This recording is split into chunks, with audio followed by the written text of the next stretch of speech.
Atas semua perbuatanmu itu Yesus berkata, "Ya Bapa, ampunilah mereka, sebab mereka tidak tahu apa yang mereka perbuat." Pada waktu Yesus disalibkan di atas kayu salib di Bukit Golgota, pada waktu paku tertancap di tangannya dan di kakinya, pada waktu kepalanya dimahkotai duri, pada waktu darahnya keluar, pada waktu rasa perih dirasakan, sayatan demi sayatan bekas cambuk yang pernah terukir di punggungnya dan di badannya, satu tanda yang tidak akan pernah hilang dari tubuhnya. Pada waktu ia mengalami satu penderitaan, pada waktu ia mengalami satu kesakitan yang sangat hebat, dan bahkan dibilang bahwa itu adalah masa kritis dalam hidupnya, dan dia tahu bahwa dia akan mati. Apa yang pertama kali ia lakukan? Apa yang pertama kali dia ucapkan? Apa yang pertama kali dia pikirkan?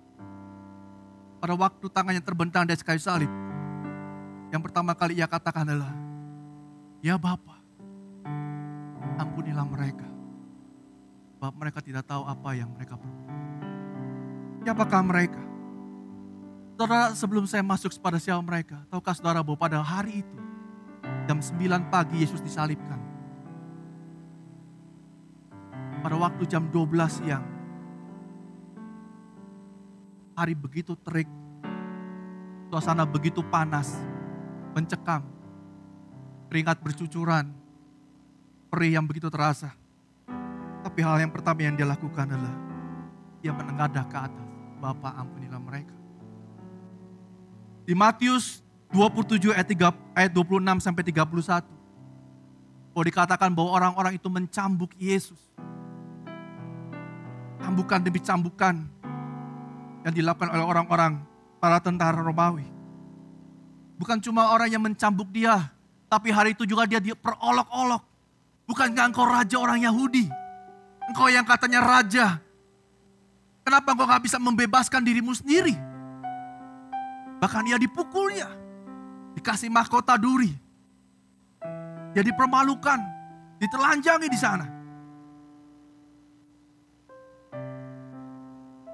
Bahkan mungkin siapakah mereka? Mungkin hari itu Yesus yang ada dalam pikirannya, siapa mereka? Mungkin mereka itu adalah murid-murid Yesus yang selama 3 tahun berjalan bersama-sama. Tetapi di akhir yang paling kritis hari itu, tidak ada satu orang pun yang sepertinya berdiri di sampingnya dia. Ada yang mengkhianati dia. Bahkan ada yang mungkin pura-pura gak tahu, oh itu saya kenal. Siapakah mereka? Roma 5 ayat 8 mengatakan, "Akan tetapi Allah menunjukkan kasih-Nya kepada kita oleh karena Kristus telah mati untuk kita." Kita ya, ketika kita masih berdosa. Mungkin siapa kita? Siapa mereka yang dimaksudkan? Yaitu kita semua. Kita yang telah berdosa, yang pada akhirnya membuat dia tergantung di atas kayu salib. Tetapi di masa yang paling sulit itu yang Yesus ingat.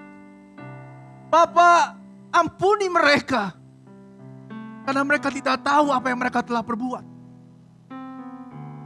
Hal kedua Yesus katakan ketika ia digantung di atas kayu salib. Ketika dia sudah melihat ke atas, lalu ia melihat ke samping, ada seorang penyamun. Yang satu dan yang kedua. Yang kedua mengolok-olok yang mungkin sebelah kiri mengolok-olok Yesus. Lalu yang pertama berkata, "Tidak tahukah, tidak takutkah engkau?" Lalu sang penyamun ini berkata, "Kalau engkau datang menjadi raja, ingatlah aku." Kata Yesus, "Hari ini juga engkau akan ada bersama-sama dan aku di Firdaus." Yesus melihat. Saudara mungkin bisa tengok kiri kanan saudara. Mungkin di sebelah saudara adalah orang yang paling bersalah dalam hidup saudara. Mungkin suamimu adalah orang yang paling menyakiti hidupmu. Mungkin istrimu adalah orang yang paling menyakiti hidupmu. Atau mungkin sahabatmu, kerabatmu, teman sekerja, teman sepelayanmu yang ada di sampingmu adalah orang-orang yang paling menyakitimu. Tapi di saat yang paling sulit sekalipun Yesus bilang, "Engkau ada bersama-sama dengan aku di Firdaus hari ini." Hal ketiga yang saya bagikan ketika Yesus sudah melihat ke atas, dia melihat ke samping. Dia look down ke bawah. Yohanes 19 ayat 26 sampai 27 mengatakan, Ketika Yesus melihat ibunya dan murid yang dikasihnya itu di sampingnya, berkatalah ia kepada ibunya, "Ibu, inilah anakmu." Kemudian katanya kepada muridnya, "Inilah ibumu." Dan sejak itu murid itu menerima dia di dalam rumahnya. Kali ini ia melihat ke bawah. Dan dia melihat ada seorang ibu yang sangat dikasihi. Dan seorang murid yang sangat disayanginya. Dan dia bilang, "Ibu, inilah anakmu. Dan inilah ibumu." Di tengah situasi yang paling menderita. Yang selalu dia pikirkan siapa? Orang-orang. Yang dia pikirkan adalah kita. Yang dia pikirkan adalah orang yang di samping dia. Yesus gak bilang dalam hidupnya, "Kenapa kamu salibkan aku?" Bahkan ketika ia berhadapan dengan Maria, ia tidak merengek kepada ibunya, "Kenapa kau gak peduli sama aku? Engkau adalah orang yang membesarkanku selama ini. Engkau adalah orang yang memberi makan aku selama ini. Tapi ketika aku di kayu salib, kau tidak membela aku." Mungkin dia bisa berkata seperti itu kepadanya. Atau mungkin dia bisa berteriak kepada murid-murid yang, "Kau gak peduli sama aku." Tapi bukan itu yang Yesus katakan. Yesus cuma bilang, "Ini anakmu dan ini ibumu. Hendaklah engkau rukun bersama dan tinggal bersama dalam satu hubungan yang baik." Apa yang terjadi dalam hidupnya, Yesus tidak menyalahkan siapa-siapa. Dia tidak menyalahkan penyamun ini yang berkata-kata mungkin kasar, mengolok-olok. Dia tidak menyalahkan semua tentara ini yang karena mereka memang tidak mengerti apa yang sedang terjadi. Dia juga tidak menyalahkan murid-muridnya dan bahkan ibunya sendiri. Yang mungkin kalau kita berpikir sudah selayaknya seorang anak merengek kepada bapak atau ibunya. Tapi hari itu, Yesus tidak melakukannya. Di tengah-tengah masa yang paling sulit, ia melihat dan ia memikirkan apa yang orang lain sedang jalan. Baru setelah itu, kata-kata keempat yang Yesus ucapkan di atas kayu salib, "Eloi, Eloi, lama sabachthani." Yang berarti, "Allahku, Allahku, mengapa engkau meninggalkan aku?" Ketika ia sudah melihat ke atas, ia melihat ke samping dan ia melihat ke bawah. Baru detik itu dia bilang, "Tuhan, kenapa engkau tinggalkan aku?" Dia baru melihat dirinya sendiri. Saudara, betapa tidak egoisnya Yesus dalam hidupnya. Di saat dia hidup di dalam berkemenangan, di saat dia hidup dalam kelimpahan, di saat dia dalam hidup yang baik-baik saja, dia selalu melihat orang lain. Bahkan di saat dia menderita sekalipun, dia tetap melihat orang lain. Dia letakkan dirinya di nomor sekian. Dan dia bilang, "Bapa, kenapa engkau meninggalkan aku?" Karena hari itu adalah satu waktu, Pak Andi beberapa hari yang lalu pada hari Jumat membagikan mengenai ada satu waktu di mana dia harus terpisah dengan bapaknya. He feels alone, dia merasa sendiri. Dan dia bilang, bukan cuma jiwanya, rohnya yang sendiri. Tapi hari itu dia bilang, "Tuhan, aku haus. Secara fisik aku haus." Tapi sekali lagi ia menempatkan semuanya itu di belakang. Dan yang keenam, Yesus berkata, Yohanes 19 ayat 30. Sesudah Yesus meminum anggur asam itu, berkatalah ia, "It is finished." Sudah selesai. Ini kata-kata yang keenam yang Yesus katakan. Apa yang Yesus maksudkan sudah selesai? Ini adalah poin yang saya ingin bagikan pada Bapak Ibu Saudara di hari ini. Kalau saudara ingat Kejadian 1 ayat 28 ketika Tuhan menciptakan manusia. Kejadian 1 ayat 27-28, maka Allah menciptakan manusia itu menurut gambarnya. Menurut gambar Allah diciptakannya dia, laki-laki dan perempuan diciptakannya mereka. Allah memberkati mereka. Lalu Allah berfirman pada mereka, "Beranak cuculah dan bertambah banyak. Penuhilah bumi dan taklukkanlah itu. Berkuasalah." Saudara, kalau saya boleh bayangkan sebuah rumah, makanya saya bawa kunci, saudara. Susah nyari kunci ini nih. Ini kunci zaman dulu. Puji Tuhan ada yang minjemin. Kalau diibaratkan bumi ini adalah sebuah rumah yang pada waktu itu Adam diciptakan oleh Tuhan menurut gambar dan rupanya. Dan pada waktu di Kejadian 1 Tuhan berfirman, "Berkuasalah atas bumi ini Tuhan kasih kunci rumahnya. Adam, for you, untuk kamu. Berkuasalah atas semua bumi ini, atas segala ciptaanku. Berkuasalah atas semuanya. Dan kunci ini dibawa oleh Adam, karena dialah yang berkuasa. Sampai satu ketika, di Kejadian 3 kalau kita baca, iblis datang. Dia datang untuk mencuri kunci yang sudah diberikan Adam, diberikan Allah kepada Adam. Diambilnya oleh iblis. Dengan dia menipu Adam. Apakah benar pohon itu yang tidak boleh kau makan? Kalau kau makan, kau akan menjadi sama seperti Allah. Iblis datang untuk menipu. Dia adalah bapa seorang penipu. Dia adalah bapa penipu. Yang iblis kerjakan adalah dia akan menipu banyak kita. Dan dia datang untuk mencuri, membunuh, dan binasakan. Apa yang dia curi? Kekuasaan yang diberikan Allah kepada manusia dicurinya oleh iblis. Kunci yang tadi dipegang oleh Adam, hari itu diambilnya oleh iblis. Dicurinya.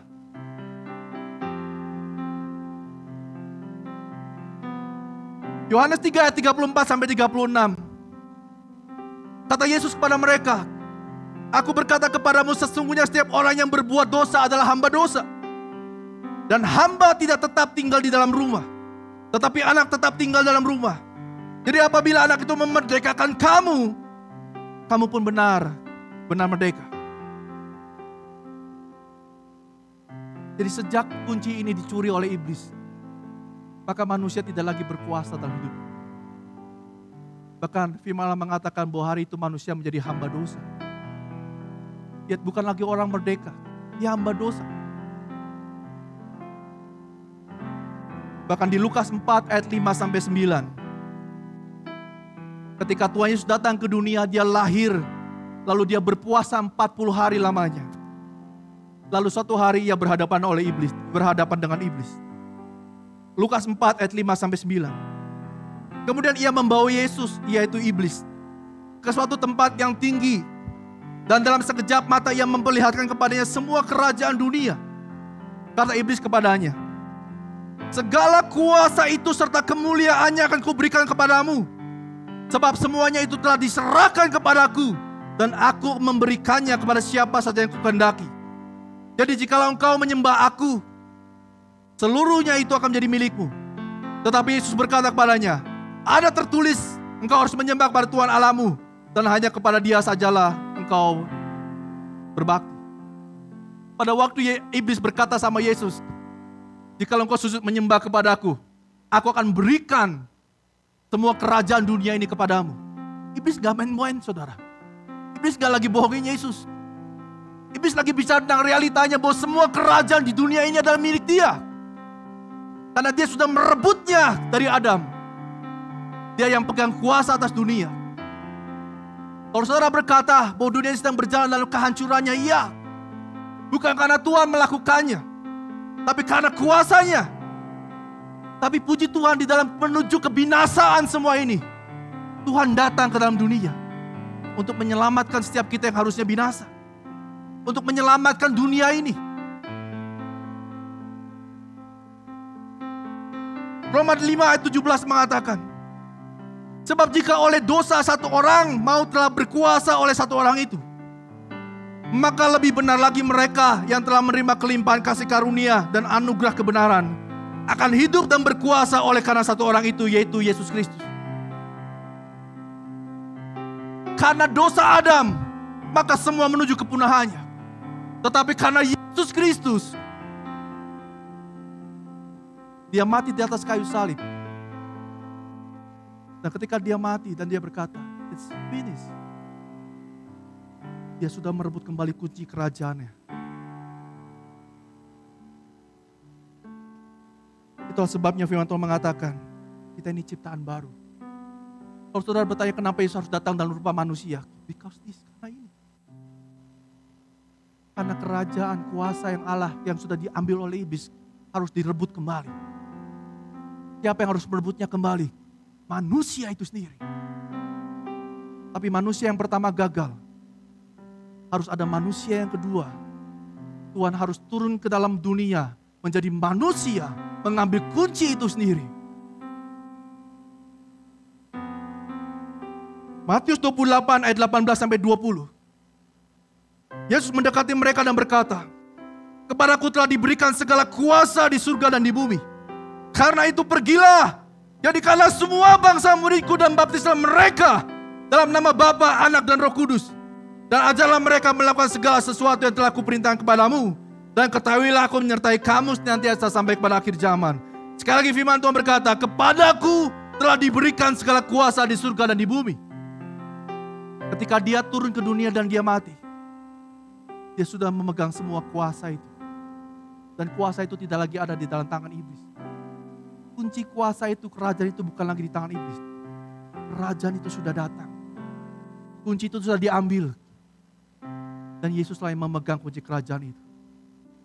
Manusia yang baru. Yohanes 1 ayat 12. Tetapi semua orang yang menerimanya, Yesus, diberi kuasa untuk diberinya kuasa supaya menjadi anak-anak Allah. Yaitu yang percaya padanya. Dan ketika Yesus sudah merebut kembali kekuasaan yang sudah ada sejak awal mulanya, Yesus berikan kepada setiap Bapak Ibu Saudara kita yang percaya dalam namanya. Dan hari ini kita bukan lagi manusia yang berdosa. Kita bukan lagi manusia yang terikat dengan dosa. Kita bukan lagi manusia yang menjadi hamba dosa. Kita bukan lagi manusia yang sama seperti yang dulu. Yang dulu sudah selesai. Tapi hari ini di dalam Kristus kita sudah menjadi manusia yang baru. Manusia yang kembali memegang kekuasaan dalam hidup. Itulah sebabnya kenapa kita dibaptis. Kita menanggalkan manusia yang lama kita. Dan kita menjadi manusia yang baru di dalam Kristus Yesus. Bukan manusia yang selalu hidup di dalam dosa, tapi manusia yang akan hidup berkemenangan bersama Kristus. Itulah sebabnya kita disebut anak-anak Allah. Kita ini adalah ciptaan yang baru. Dan yang terakhir, yang Yesus katakan yang ketujuh, Lukas 23 ayat 46. Lalu Yesus berseru dengan suara nyaring, "Ya Bapa, ke dalam tanganmu kuserahkan nyawaku." Apa yang dia harus kerjakan di muka bumi ini sudah selesai. Kuncinya sudah diambil, kuasanya sudah diambil, dan akan diberikan pada setiap kita. Dan hari itu dia bilang, "Bapa, serahkan nyawaku dalam tangan. Ini saatnya aku kembali kepadamu." Dia percaya, dia tahu bahwa segala sesuatu terjadi karena kehendak Bapa di surga. Inilah hidup kita hari ini. Biarlah rema Paskah ini menjadi satu rema yang baru buat setiap kita. Biarlah kunci ini bisa menjadi sebuah gambaran yang saudara bisa ingat. Hari ini saya punya kunci. Dulu diambil sama iblis. Sekarang kita punya di kantong kita. Dan bersama Kristus kita akan berjalan jadi orang-orang yang berkemenangan. Sebelum saya tutup khotbah saya kalau selama ini saudara yang datang sama saya minta didoakan, kayaknya hari ini saya perlu didoakan. Kemarin saya baru pulang ke Cirebon. Mama saya sakit, ICU. Fungsi jantungnya sudah kurang dari 50%. Ginjalnya pun sudah lumayan cukup berat menurut saya. Saya mau didoain sama Bapak Ibu Saudara semua. Tapi bukan cuma saya juga ingin mengundang untuk setiap Bapak Ibu Saudara yang hari ini mungkin sakit, yang hari ini mungkin orang tuanya, istrinya, suaminya, atau anak-anaknya, atau kerabatnya sakit. Yuk, maju ke depan. Kuasa itu telah diberikan bagi setiap kita. Saya percaya bahwa ada kedaulatan Tuhan, ada rencana Tuhan. Tapi kepercayaan kita akan rencana Tuhan tidak membiarkan kita menjadi orang-orang Kristen yang berdiam diri. Kita tetap akan berdoa dengan iman kita di depan Allah. Kita akan berdoa dengan iman kita.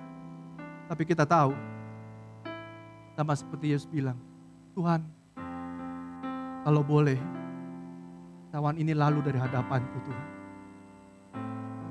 Kalau boleh di Taman Getsemani ini, cawan ini nggak aku minum. Tapi Yesus bilang, jadilah kehendakmu. Jadilah kehendakmu di bumi seperti di surga. Ada yang mau didoain, saudara? Ada yang mau didoain? Ada yang sakit? Ada yang keluarganya sakit? Polisi, oke, ayo. Ada lagi yang lain? Diana, ada lagi yang lain? Yuk silakan, ada lagi yang lain? This is the time. Bukankah Yesus mati untuk ini semua? Kuasa yang diberikan bagi setiap kita. Bahkan doa orang benar, besar kuasanya. Ada lagi? Oke, gak perlu malu. Kita perlu. Biarlah inilah hidup kita sebagai satu kumpulan orang-orang yang percaya. Karena di saat kita tidak lagi berdiri, bisa berdiri untuk hidup kita sendiri. Sahabat-sahabat kita lah yang akan berdiri untuk kita. Bahkan di saat kita tidak lagi bisa berdoa untuk hidup kita sendiri. Kita kehabisan kata-kata. Kita kehabisan bahasa kita untuk kita bisa berteriak sama Tuhan. Saudara-saudara kita akan berdiri bersama-sama dengan kita. Amin. Saya mau undang Pak Devi untuk berdoa untuk kami semua. Pak Devi. Saya minta untuk semua jemaat bangkit berdiri. Kita akan mendukung dalam doa.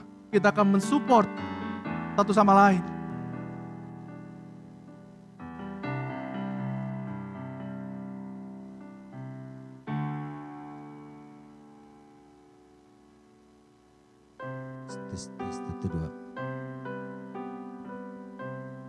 Bapak Ibu, saudara sekalian semuanya, sebelum saya berdoa, izinkanlah saya mau share satu ayat saja.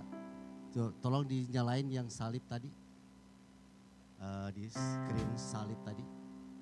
Dalam 1 Petrus 2 ayat 24 dikatakan, Dia sendiri telah memikul segala dosa-dosa kita di kayu salib. Supaya kita yang telah mati terhadap dosa, hidup dalam kebenaran. Dan di ayat yang kedua, bagian terakhir dikatakan, oleh bilur-bilurnya kamu telah sembuh. Kita percaya kita semua sudah diselamatkan. Kita percaya juga kita semua sudah disembuhkan. Karena di kayu salib ada bonus, yaitu 1 Petrus 2 ayat 24 yang diambil dari Yesaya 53 ayat 5, bahwa Yesus telah dihancurkan, telah ditikam, dan sebuah luka-lukanya adalah untuk kesembuhan kita. Saya ingin semua orang yang di sini trigger membangkitkan iman saat ini hari ini, supaya kita semua bisa sembuh. Bukan saya yang menyembuhkan, bukan siapa-siapa. Roh Kudus, Tuhan Yesus yang sembuhkan hari ini. Amin. Semua yang sakit, apapun sakitnya, saya akan doa secara general saja. Saudara sakit apa? Sakit kepala, sakit kaki, sakit jantung, sakit AIDS kalau ada, sakit kanker. Tidak ada yang tidak bisa disembuhkan oleh Tuhan Yesus. Amin. Semuanya, saya ingat waktu saya berdiri di sini, saya berumur 19 tahun. Saya bukan orang yang percaya kepada mujizat. Saya seperti kalian yang duduk di tempat ada satu KKR. Saya ada luka di sini. Saya bahkan tepuk tangan gak biasa. Tapi pendeta yang berkhotbah mengatakan, peganglah pada bagian tubuh yang sakit. Dan saya punya kutil yang tidak sembuh bertahun-tahun. Dan saya pegang dan dia bilang, dalam nama Yesus sembuh, saya pulang langsung sembuh. Disitulah saya belajar percaya. Hari ini semua yang sakit, pegang pada bagian yang sakit. Dan percaya kepada Tuhan. Saudara yang duduk juga kalau ada sakit, malu maju ke depan, pegang pada bagian yang sakit. Dan kalau ada saudara punya beriman untuk orang lain, misalnya tadi Pastor Diki punya ibu yang sakit, berimanlah. Iman kita adalah iman pada Tuhan Yesus. Amin. Pegang pada bagian yang sakit semuanya, apapun sakit dan saya akan pimpin dalam doa. Kami percaya Bapa akan kasih-Mu yang besar 2000 tahun yang lalu. Engkau telah mati di kayu salib. Engkau telah menebus dosa-dosa kami. Engkau telah membangkitkan kami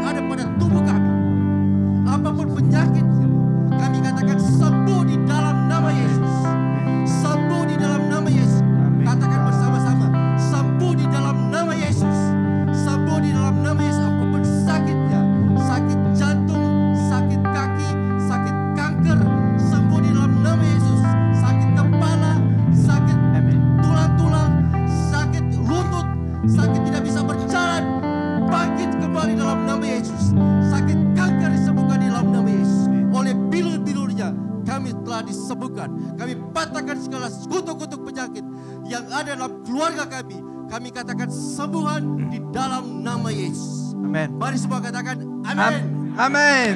Beri kemuliaan bagi Tuhan. Thank you Pak Devi. Silakan duduk. Terima kasih Pak Devi, terima kasih semua jemaat. Itu yang kami percaya. Bahwa kita percaya pada rencana Tuhan, itu yang terbaik. Tapi kita percaya, kita juga bergerak dengan iman kita. Amin. Kunci kerajaan itu ada di tangan setiap kita. Lakukanlah yang paling terbaik dalam hidupmu. Dan lakukanlah semuanya itu hanya untuk kemuliaan Tuhan. Ikutilah teladan Yesus.